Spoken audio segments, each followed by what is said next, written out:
नमस्ते।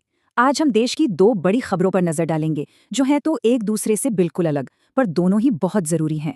एक तरफ प्रकृति का कहर है, एक ताकतवर तूफान पूर्वी तट की ओर बढ़ रहा है, और दूसरी तरफ मध्य भारत में चल रहे न्याय और मानवाधिकारों से जुड़े एक पेचीदा संघर्ष को भी समझेंगे।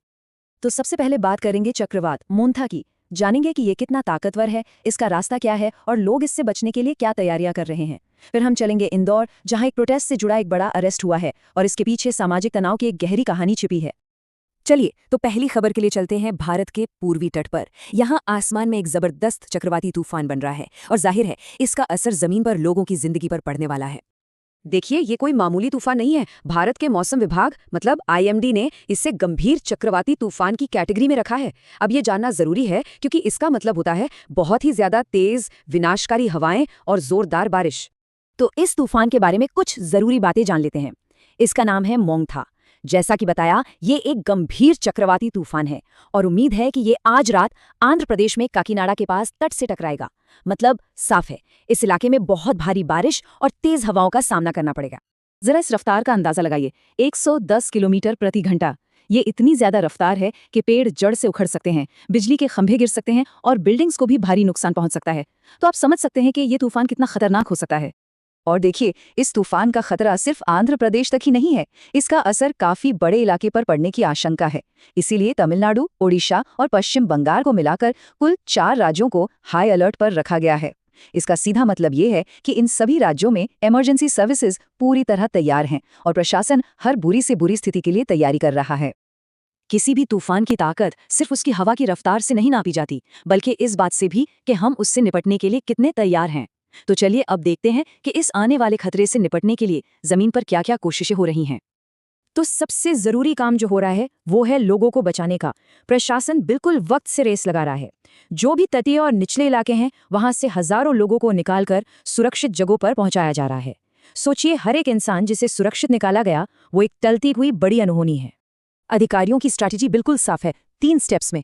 पहला और सबसे जरूरी, जो लोग सबसे ज्यादा खतरे में हैं उन्हें वहां से हटाना। दूसरा, ये पक्का करना कि उन सब के लिए राहत कैंप में सुरक्षित ठिकाना हो। और तीसरा, बच्चों की सेफ्टी के लिए एहतियात के तौर पर स्कूलों को बंद कर दिया गया है। चलिए अब पूर्वी भारत के इस कुदरती तूफान से हटकर मध्य भारत की तरफ चलते हैं, जहां एक अलग ही तरह का तूफान उठा हुआ है, एक सामाजिक तूफान जो न्याय और मानवाधिकारों पर बड़े सवाल खड़े कर रहा है। तो हमारी दूसरी कहानी है मध्य प्रदेश के शहर इंदौर से। यहाँ एक पुराने मामले में एक बड़ी गिरफ्तारी हुई है और इस गिरफ्तारी ने एक बहुत ही पेचीदा और इमोशनल केस को फिर से चर्चा में ला दिया है। इस पूरी कहानी के सेंटर में है 39 साल के राजा हाशमी का अरेस्ट। वो एक काफी हाई प्रोफाइल प्रोटेस्ट से जुड़े केस में मुख्य आरोपी हैं। एक ऐसा प्रोटेस्ट जिसने पूरे शहर को हिला के रख दिया था। तो मामला है क्या? एक तरफ है आरोपी राजा हाशमी और दूसरी तरफ है ट्रांसजेंडर समुदाय के लोग, जिनकी तरफ से उत्पीड़न और धमकी देने के गंभीर आरोप लगाए गए हैं। ये कहानी असल में ताकत, संवेदनशीलता और न्याय की लड़ाई की है। लेकिन ये गिरफ्तारी यूं ही अचानक नहीं हुई है। इसकी अहमियत को ठीक से समझने के लिए हमें थोड़ा पीछे जाना होगा और उस घटना को देखना होगा जहां से ये पूरा मामला शुरू हुआ। ये नंबर 24 इस कहानी के लिए बहुत अहम है। ये उन 24 ट्रांसजेंडर लोगों की संख्या है जो अपने साथ हो रहे कथित अन्याय के खिलाफ आवाज उठाने के लिए एक साथ आए थे, और उनके इसी कदम ने इस मामले को तूल दिया।